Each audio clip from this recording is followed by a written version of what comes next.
Hi, welcome back to Game Strategy and Reviews. Welcome back. We're going to do another unboxing today. Our second one for the day. Yep, second. This is from Games Workshop. They shipped it from the U.S. headquarters in Glen Burnie, Maryland. I've had success before in the past getting stuff from them. It arrives fairly quick. It took a week.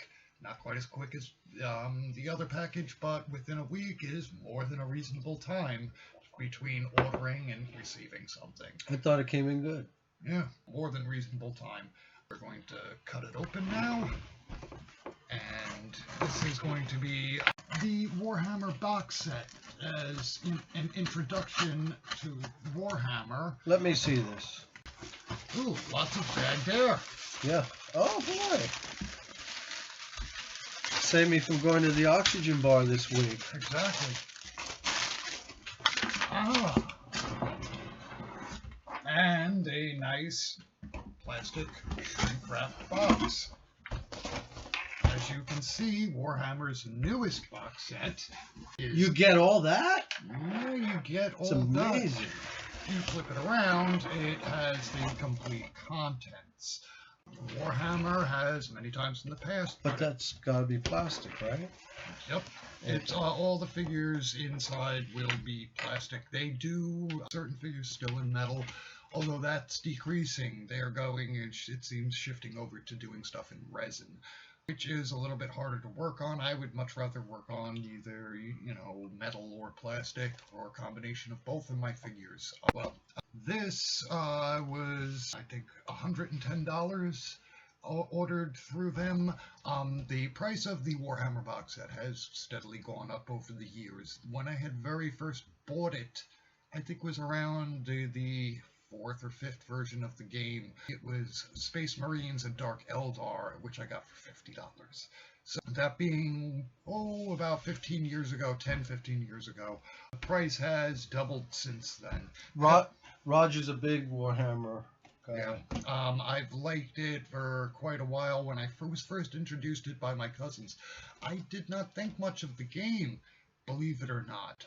It was primarily due to my inability to grasp using six-sided dice to determine everything, because I had come from a D&D background, and you wanted to roll a 20-sider every single time that you possibly could, which is actually, like when you get a little older and realize you actually would like to roll the dice with the least amount of sides, because then you have a higher probability of the best number coming up. Oh, is that true?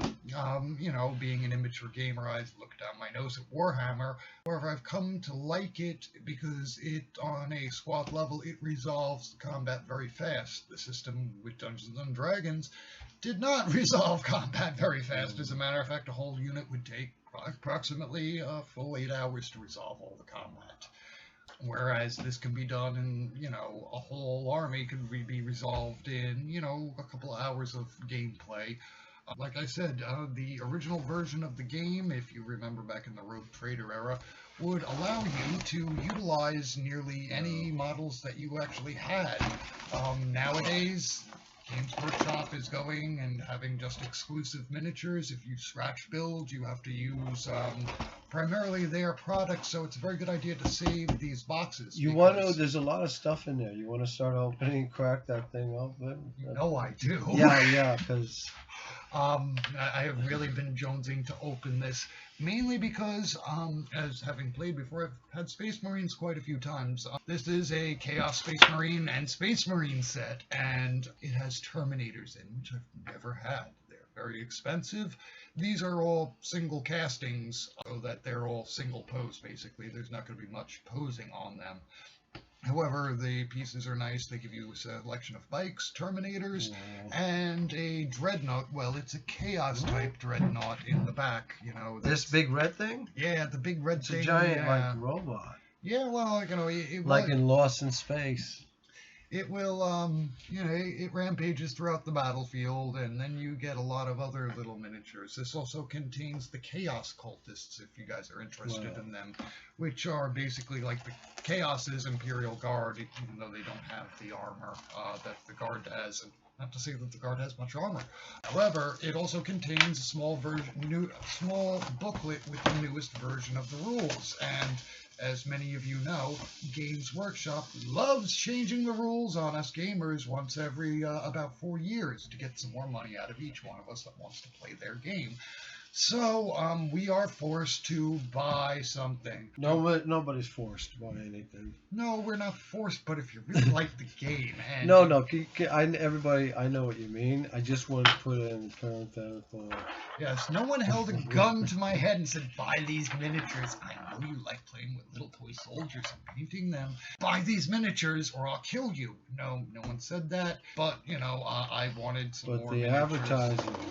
And, as it's a Space Marine on Space Marine type game, I really had to go for it.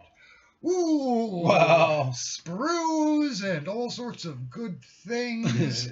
Then I see a huge dreadnought type thing over here with lots of bits and pieces. Oh, what do you think? That's quite a display. They have motorcycles. They feels quite heavy. Quality. It seems to be, I can't see that much anymore, but the detail is nicely done. Like, yes, they are highly detailed. It's amazing, actually. Especially for these types of sprues that are just all single pose models. As you know, Games Workshop keeps... Could you show the other side to the people? That's a nice side. Oh, okay. As you can see, there's individual Space Marines across the top. Oh, yeah. They have a bunch of Chaos Cultists around over here. The actual 2 motorcycles. Then there appears to be a couple of Chaos Warriors in there as well. And what the heck is this thing over here? Oh, I think that's part of the Dark Angel leader's backpack or It's like some samurai thing. Yeah, they've been known to utilize the sashimono fairly often at Games Workshop. A nice big bag of vases, which were definitely going to be needed. The next up, the biggest frame of all that actually is ridiculously detailed. Wow. Take a look and tell me what you think. It's got all of the Chaos characters, and I'm very surprised on the amount of detail that it actually has in there. Fantastic amount of detail, to tell you the truth. No, lie to me. That's sick. It's like something from out of Aliens. Yeah, they were highly influenced. Oh my god, that's... Yeah, it's very H.R. It's like Anatomy. Wow, that is it. Games Workshop, as some of you may know, was highly influenced by Giger's artwork. The very early artwork was based on that, of having Space Marines going up against aliens. As the very last sprue out of the box, as a bunch of Terminators, motorcycles, Space Marines, I believe whatever the Dark Angel's leader may be in there, someone with a plasma gun and a plasma cannon, and I know one of the leaders has a plasma pistol, high plasma army. Oh, apparently there's a piece in there for one of the standard place Space Marines with another plasma gun. And then the Terminator with the assault cannon. Oh, assault cannon. The forces of the Emperor are mighty. The amount of detail in these sprues is absolutely amazing. I'm sorry to repeat that statement again, but I really have to say Games Workshop has made some fantastic figures. It is the reason why so many of us are willing to spend the money on them. They look very good when they've been painted up properly. There are a couple of more sprues in here, believe it or not. There's a nice green flamer and what the heck is that? It's to show exactly where your flamethrower hit, or to where big explosions or small explosions. Aren't those usually made out of cardboard? You can make them out of cardboard, but they made them out of plastic. Those are nice. They made it in a very nice Necron practically green. Glow. Yes, much like the little bits and tubes in the Necron set. And one last piece, it appears that there's a single figure in here of some sort of Chaos Lord or something. He's got his own decorative base, as a matter of fact. It's the only one that has, is on a very small sprue. Really well made. Games Workshop, once again, really goes and does some great stuff. There are, of course, Games Workshop dice with their special blast template dice included in there for games played. A very extra large base for the Dreadnought, or whatever it's called. I think it's a Hell Brute. I'm probably getting it wrong because I'm not 100% familiar with all these things. Then some of the things that I used to like the best, because I never did what you were supposed to do with these things. These are the rangefinders. What the heck are that? So you can judge exactly how far away an enemy is and, use it to go and move your guy or shoot. You break them in half, and if any of you have ever noticed, they whip really well, and you could always, whip your brother with these things. Wow. And, when gameplay got a little bad and I started to lose, well, you whip your brother right on the wrist and stuff, and he drops his dice, and you call it as being a good roll and stuff, and then try to smack him across the face with this if he doesn't agree. This is the part of Games Workshop that, my sadistic heart always kind of liked. I know it's not meant for that, but they're useful tools. It's not too bad. Fly swatter. I mean, it would be very hard to hunt flies with that. You'd have to be some sort of ninja master to get them with that thing. I could do it.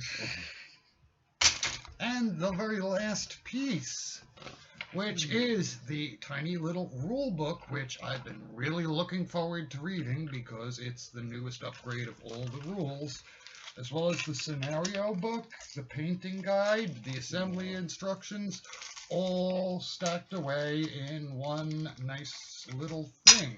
Well, I can't see it in this. Let's open it up. Yeah, there you go. Come here. Sure. Away.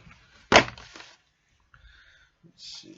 Is it going to fall apart like these rumors I've heard? There was some problems with some things Games Workshop has had printed up lately. A lot of my friends who play Warhammer Historical were not happy with the way the new rulebook came out. It fell apart right away. There was really horrible quality print binding to it, even though the printing was rather high quality. We're going to see how well this rulebook holds up. And I'm sorry for using that expression of UM all the time. You want me to put it through the 3-point test?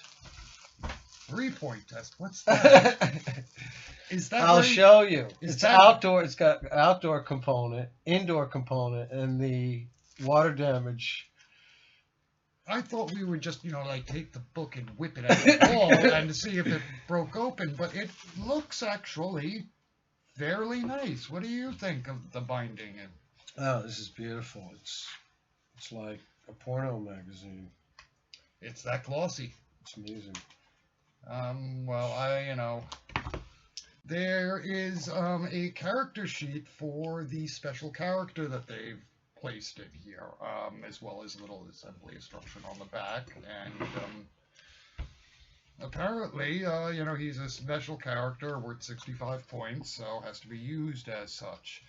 A quick reference sheet, which are always great.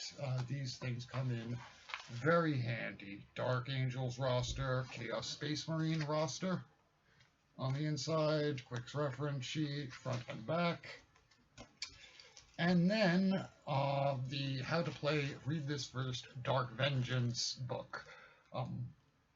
The last version of Warhammer 40k I had was, I think it was Ultramarines with the, what do you call those guys? Tyranids. I was about to say aliens. But they also came with a scenario book. It was very much like this. However, they did not give you nearly as many pieces. And yes, I found out I was right. This creature in here is called a Hell Brute. I would have called it a Dark Dreadnought, but that's my ancient... What's that term that they use in Warhammer? of the dreadnought that's been around for a long time. Here goes, remember back in the days when we were following the Emperor across, the galaxy, and, and Horus was just, Is this guy in the game? Yes, he's in the game. So this is a book that covers all the pieces that are in the game? Yes, it'll cover everything that you're going to use in the game. It's quite It'll impressive. outline the scenarios. That entire army is in the game? Yep, and Amazing. we will be using them fairly soon. The stuff in the background, unfortunately, isn't. Is that also part of their line to buy that? Yes, Wow. they actually manufacture That's all amazing. the terrain now that's made out of the same type of plastic. The terrain kits, as some of you may know, are quite expensive. 49 pages long. And the rulebook is how many pages? It's thick. It's cool. Not as quite as big. 208. Well, it's a nice size rulebook. It should cover all the stuff that's needed. And the very last piece in here is the assembly charts for all the figures on how to assemble them properly. Dark Angels figures, Terminators, Bikers, lots of stuff on the Bikers. Oh, there's a plasma gun biker. What is this? That's that special character. Oh, why do they have a special card? Because he does something that's not within the standard rules. Oh, okay. That's the reason. So the Hellbrute is a very nice casting. It's going to be something that I can imagine Chaos players would really like to use. It's got to be stronger than the typical Dreadnought. Oh, Venerable Dreadnought. That's what I was looking for before. Venerable. Yes, That's a the one that venerable contains what's left of the Space Marine that actually served with the Emperor So is this 10,000 years ago. This is the instruction assembly book. Yeah. I was always surprised on how good it was all pictured. They could have put a very basic drawing in the assembly book, but they actually took fairly high resolution pictures to put in there to show you, put this piece on, put that piece on. It's not a line drawing, that's for sure. Stuff would drive you nuts. I don't think the line drawing would be all so bad. They could have then saved some money and charged us a bit less. Well, that's why you guys don't see us from it's the the quality waist you're down. paying for. It's because both Bart and I have hocked our legs to get these games. No. And, that's why you only see us sitting down. We actually can't walk. I'm an innocent bystander, because miniatures are not my forte, but I sure do appreciate seeing his painted things. I do spend quite a bit of time painting, converting, and scratch building. Due to that, I really felt the need to get the newest version of the rules so I could play this game properly, and we would be able to bring it to you guys with a playthrough, which we'll be doing after we've both reviewed the rules. And wait, this is the first I'm hearing about a playthrough. Well, it would I thought you were going to play it solitaire. It would be necessary for us to do, but that's sometime in the future. There are quite a bit of rules and quite a few games that we have already set up that we're planning on doing. But all the rules are in here. Yes. I tell you what, if you paint all of them, and I mean 100%, I'll play the game. Oh, but okay. if there's one sword... You just said I just had to paint all of them, right? Just had to paint them. Okay, then it's not easy. I accept, and it's a challenge. Okay, you heard it here, folks. He's got to paint them all. An entire base coat and of then will be here next week. I accept the challenge as a man of honor, and I will destroy his chaos armor and the knights of angels of Satan. Oh well. God bless America. God bless America. And we would like to thank you once again for here at Game Strategy and Review. We hope you guys will join us again next week when we will be doing more reviews, playthroughs, and possibly in the future another